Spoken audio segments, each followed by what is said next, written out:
Chapter 12. The Downward Spiral. The wind picked up considerably as we drove down the bumpy beach road to Kenneth's house. I could see the ocean spray bouncing off the rocks, and the seagulls looked like they were struggling to stay on course. The sky was still quite blue, but over the horizon long somber clouds with their ominously gray faces were snaking toward us. "Bit of a nor'easter coming," Carrie said. "We'll get some heavy rain tonight." We stopped beside Kenneth's Jeep and noticed that he had left the driver's side door wide open. Getting out of the truck slowly, I stepped up to the Jeep and peered in at it. Empty beer bottles and empty fast food bags on the floor. Some old French fries and packets of ketchup beside them. "I think he burned out his battery," Carrie said, gazing over his shoulder. He nodded at the dashboard. "Looks like he left the headlights on all night after he returned from whatever bar he was at."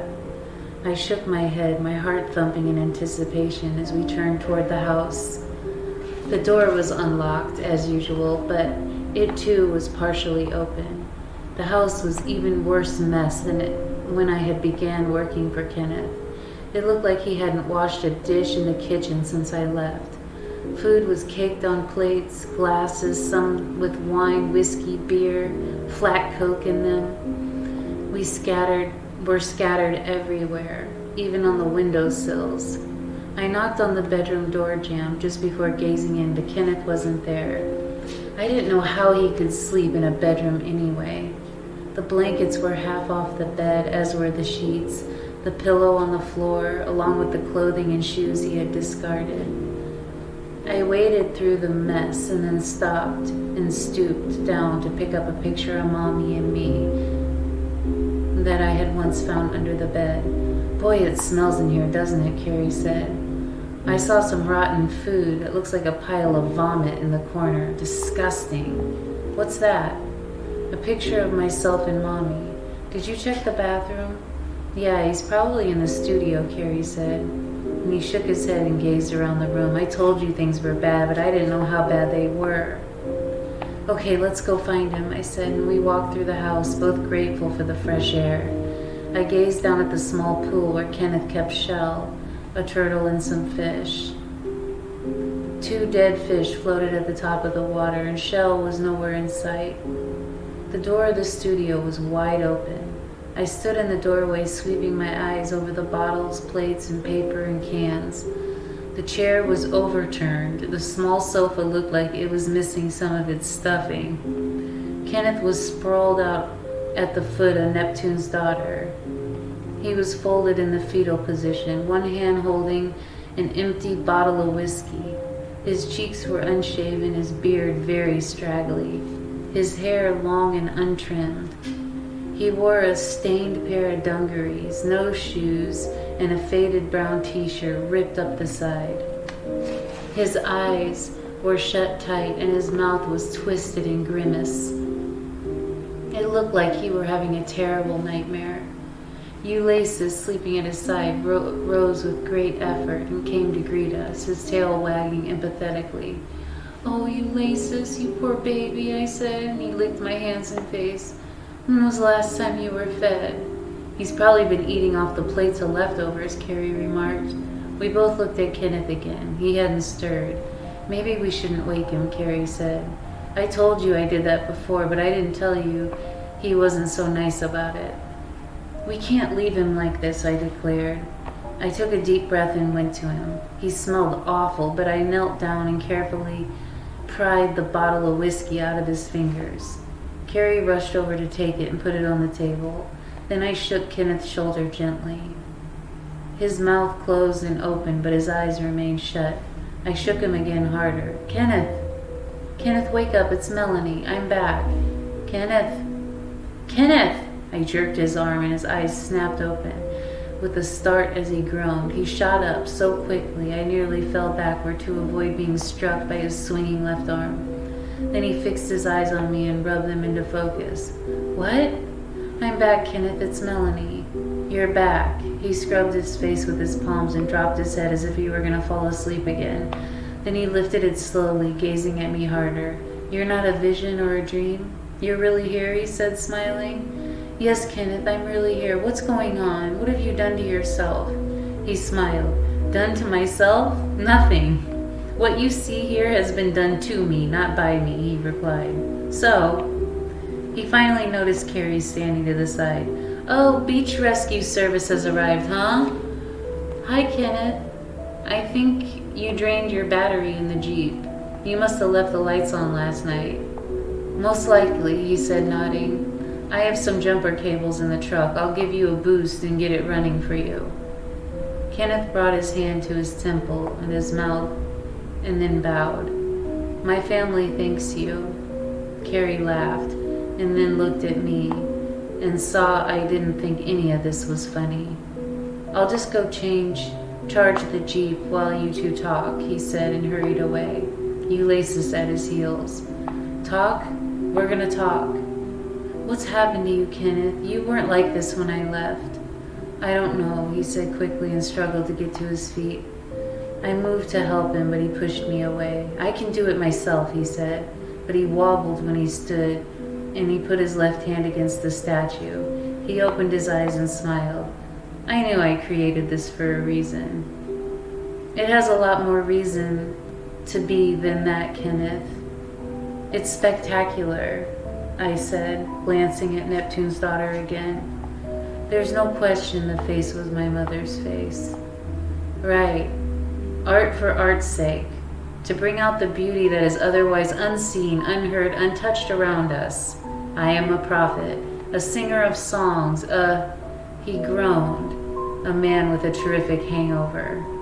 He staggered over to the sofa, grabbed a pillow, and flopped down, nearly turning over the sofa at the same time.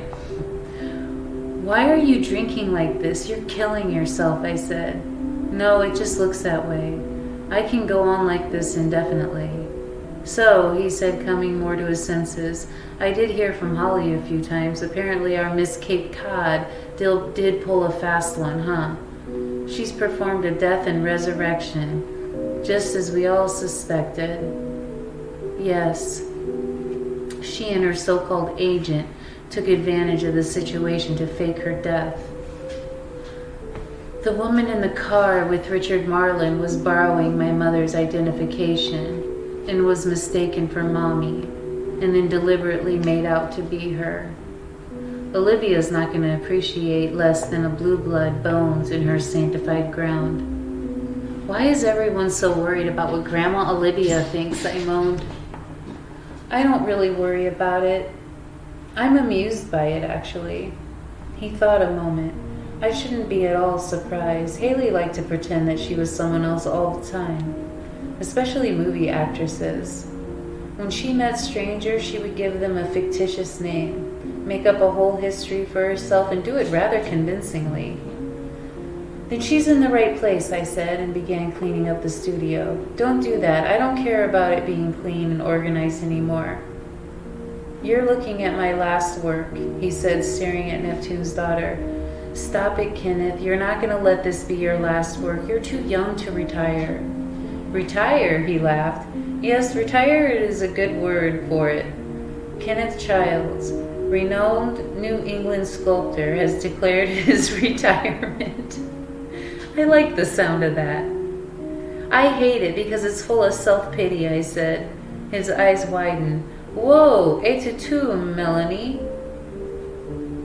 Then fall, Kenneth Childs. I understand, Kenneth, because I've been wallowing in it as well. I put another pillow back on the sofa and sat beside him. Then I told him what happened in California and why I left. He listened, his eyes regaining some of their spirit and light as we spoke, especially when I described my mother and how young she looked. Then she's still beautiful. Yes, but there are many beautiful women in Hollywood, most with more talent, and all probably with a more reputable and reliable agent. Richard Marlin is just some lowlife that has her beguiled, I said. He nodded.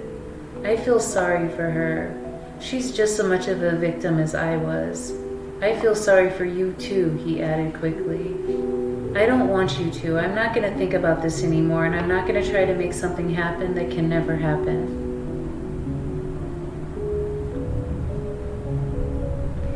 He looked at me with new interest. I see, you're learning to grin and bear it, huh? Yes, and I want you to learn as well. I paused and then added, you were actually lucky you didn't end up with my mother. Grandma Olivia's right about people making excuses for her. She is what she is, and not because of what happened between you two. And it's not because we discovered her father was your father. It's because it's who she is. She was always selfish, Kenneth. You know it's true. He laughed. Where did you find all this wisdom and knowledge? It was a long journey.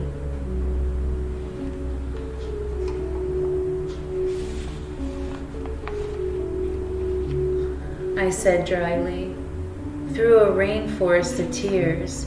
Just because she lost you as a lover doesn't mean she had to turn me away, to deny me as her daughter, does it? When do you stop blaming your father for every mistake you make and start blaming yourself? His eyes widened. You don't understand, he said in a hoarse whisper, his head shaking. I understand. Do you think I wanted to love her too? Don't you think I wanted to have a mother? When I was growing up, I had so many questions, girl talk questions. Don't you think I longed to have her spend hours and hours with me and not talk about herself and her pimples and her new ounce of fat? Do you think if you had been able to marry her, you would have changed her? I don't know, he admitted. All I do know is I would have liked the opportunity, he sighed deeply. Okay, Melanie, okay, he said. I'll stop wallowing in self-pity, but I don't know about my work. He looked at Neptune's daughter. This project just seemed to drain me. Maybe I gave everything I had. I doubt it, I said. We've heard the Jeep's horn and then looked out toward the doorway. Carrie gave us his thumbs up sign. He's a good kid. Hard news about his father. That's a lot falling on his shoulders now. Did you come back to live with them? No, I'm going to live with Grandma Olivia. Remember how the arrangements were already made just before I left for California?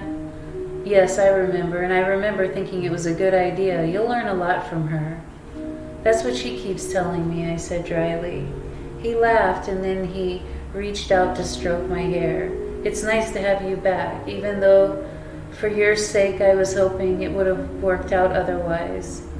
Thank you, Kenneth. Can I make a small suggestion at this time? Why not? Could you take a shower or a bath soon? He roared with laughter and pulled his hand away from my hair.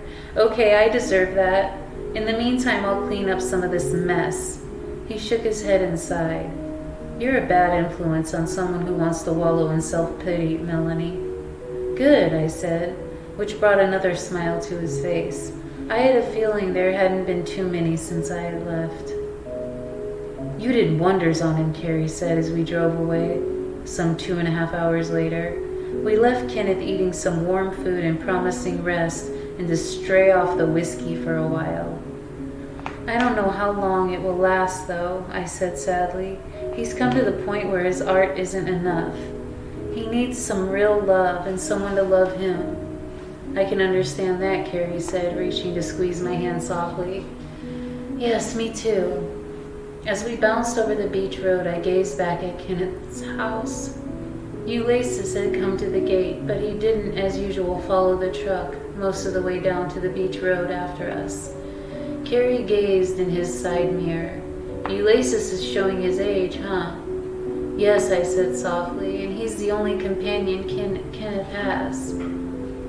During the drive back to Grandma Olivia's, we watched the clouds blow from the north, creeping over the coast and over to the sky. By the time we turned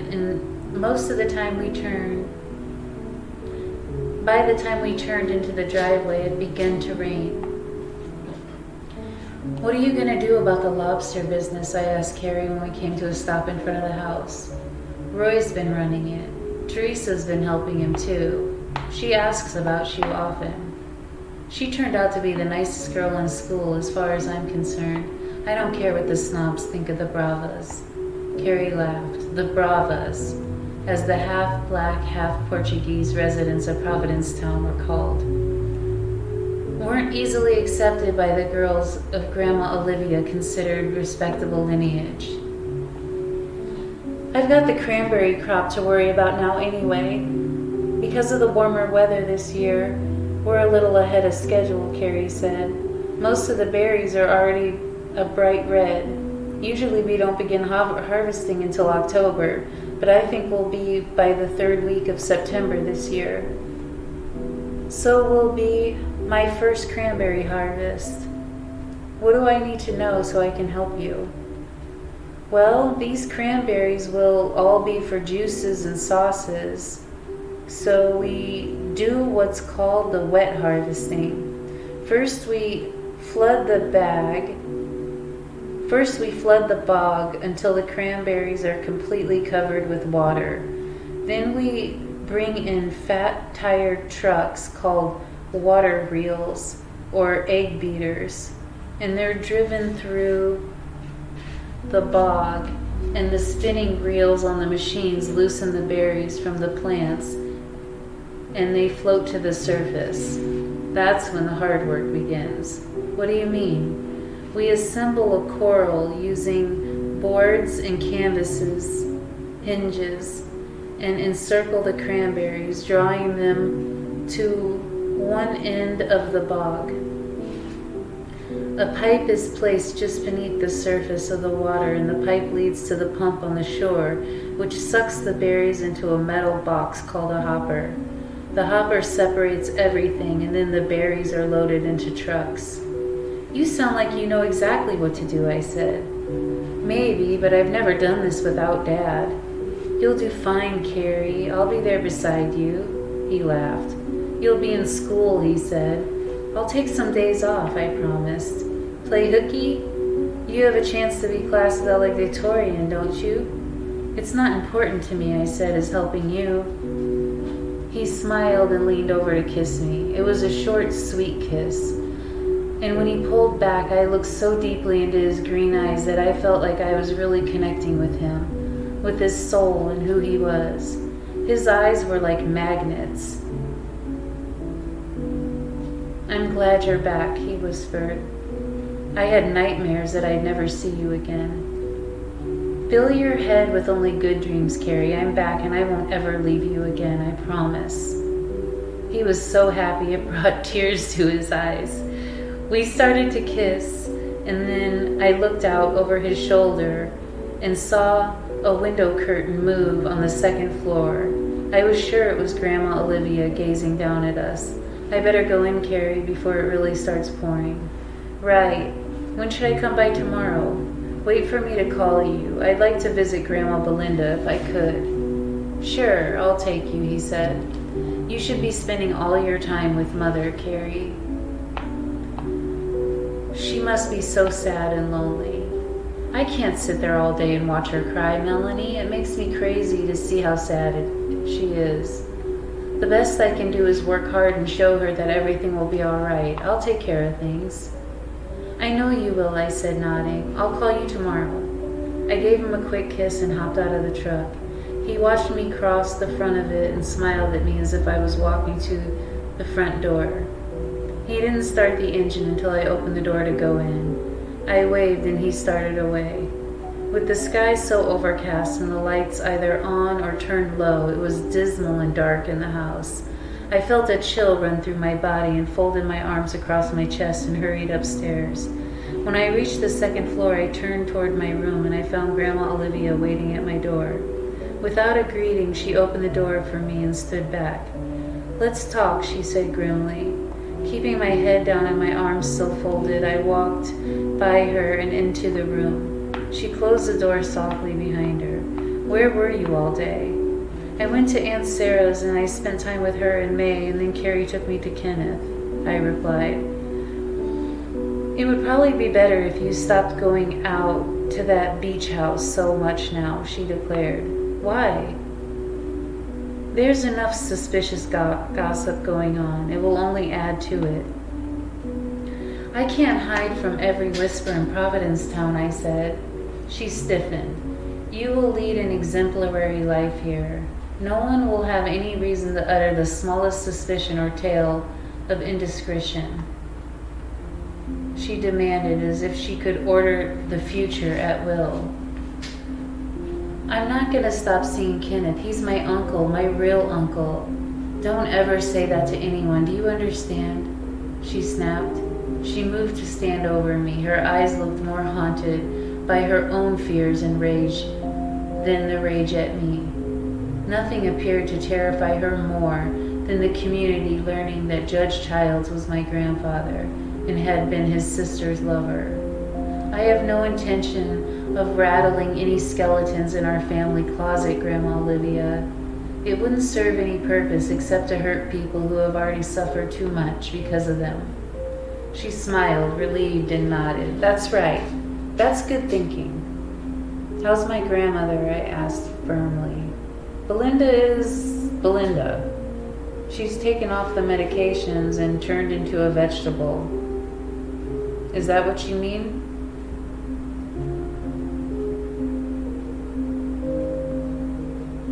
Good.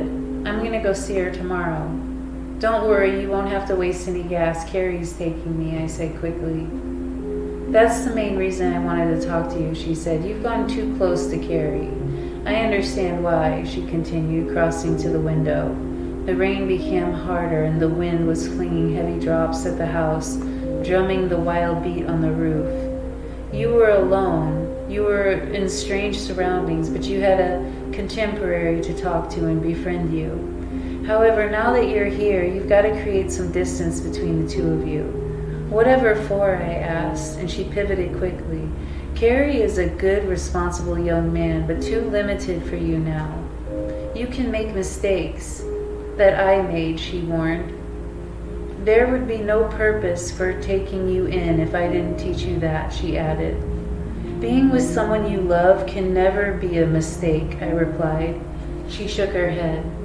When you've grown out of these foolish romantic notions, you'll be strong enough to take on responsibilities that I have in mind for you. Besides, you're not thinking of your immediate future. You'll finish the school year, go to a prestigious prep school, which will prepare you for the best colleges, where I'm sure you will meet someone from a distinguished family for a meaningful relationship. You talk like you have my whole life planned out for me. I'll do the best I can, but you must cooperate and be obedient, she continued, obviously not at all concerned with my feelings. I've been thinking about you all day, and I've concluded that you can begin your training immediately. For that purpose, I have contracted with an excellent tutor, a Miss Louise Burton, who happens to be a retired charm school teacher. You'll begin your lessons the day after tomorrow, so don't make any silly plans to wander off to the beaches or go sailing or visit anyone. Lessons in what? Etiquette, manners, behavior. You're going to attend a populated school with daughters of only the best families, people of stature, good breeding, pure blood. There's nothing wrong with my manners, I complained. She laughed. How would you know, my dear? Have you ever been with people who recognize the difference? I stared at her for a moment, my anger simmering blood into a rolling boil. Yes, my mother was a great disappointment, but there are many people in my life who were warm and decent.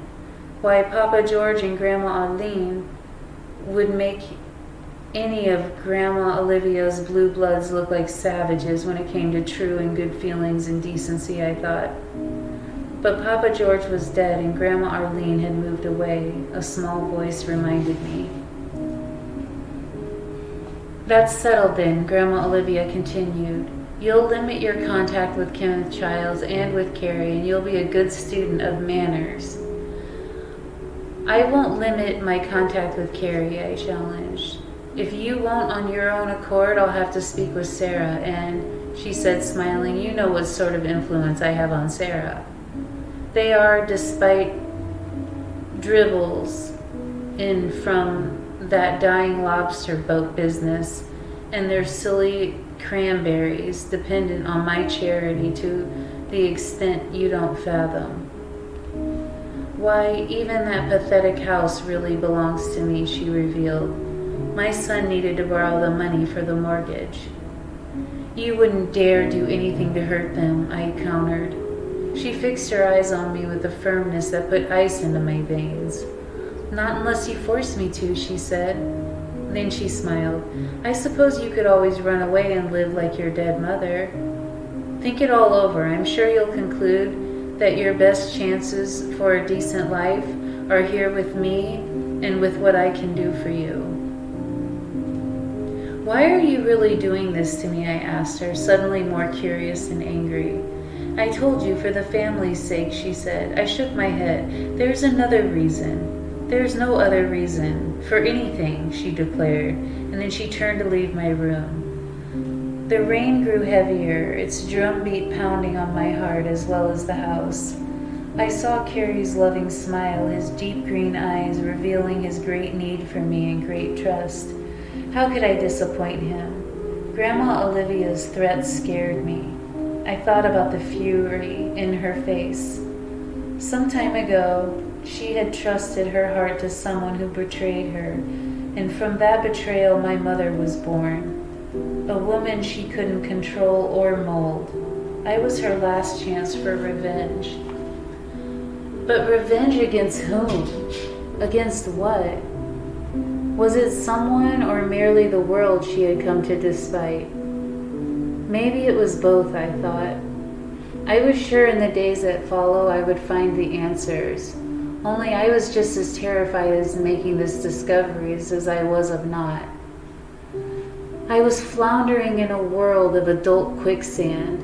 Who would throw me a line to pull me out? Kenneth? Judge Childs? My grandmother Belinda? Carrie? Everyone seemed to be floundering just as much. Only Grandma Olivia, only she seemed to walk on the firm ground. I had to admire her for that, and suddenly I was filled with a new fear. What if she got her way and I became the woman she wanted me to become? Would I become her? Then surely she would have nothing for her revenge. Grandpa Samuel didn't join us for dinner. When Loretta began serving, I inquired after him. Samuel's not up to coming down to dinner tonight, Grandma Olivia said, and began to eat her soup. Isn't he hungry? He doesn't remember when he ate and when he didn't, she remarked acidly. Well, that's terrible, isn't it? I pursued. Yes, she said and paused. I'm debating whether to have a nurse move in to help take care of him or what? Have him placed in the home where Belinda is in. The doctor will be examining him again in a few days and we'll know what he thinks we should do. Surely he'll get better. He's just overcome with grief, I said. She dabbed her mouth daintily and signaled for Loretta to move her bowl. Really, Melanie, I don't know if we have room over our door to hang it, she said. Hang it? Hang what? Your medical degree. I didn't know you had one, she said humorously. I'm just saying that it's possible, isn't it? He just needs some tender love and care. It's very painful to lose someone you love, I shot back. Sarcasm dripped from those thin, smug lips of hers. Of course it's painful, but tragedy and sadness must be succumbent if you are to be any value to anyone, including yourself. If all you're going to do is wallow in tears, you might as well throw yourself into the grave with your loved one. I may sound insensitive to you, Melanie, but I'm a realist, pragmatic. All the success, all what we have is a result of that strength. And the irony is, she continued, the weaker, more sensitive members of my immediate family are totally dependent upon my strength. Where would they be without me? Where do you think Samuel would have eventually ended up? And Belinda and Sarah? All of them. Even you, she added. She nodded at Loretta, who began serving the entree, which looked but who looked terrified of doing anything that would interrupt. Grandma Olivia continued, I don't expect gratitude. I don't need to be continually stroked with thank yous, but I won't be despised for my actions either. Is that clear? She demanded. I glanced at Loretta, who looked like she was waiting for my reply before she would serve me too. Yes, ma'am, I said. Good. She began to eat while I poked at my food. You may go visit Belinda tomorrow. You should now that I think about it. Tell her about Haley. Give her all the details about her daughter. A good dose of reality might be beneficial, she said, nodding and smiling. We stared at each other a moment, and then we ate quietly. Neither of us saying another word until we were finished. Loretta was there to remove the dishes in an instant and quietly announced that she would be bringing out dessert momentarily.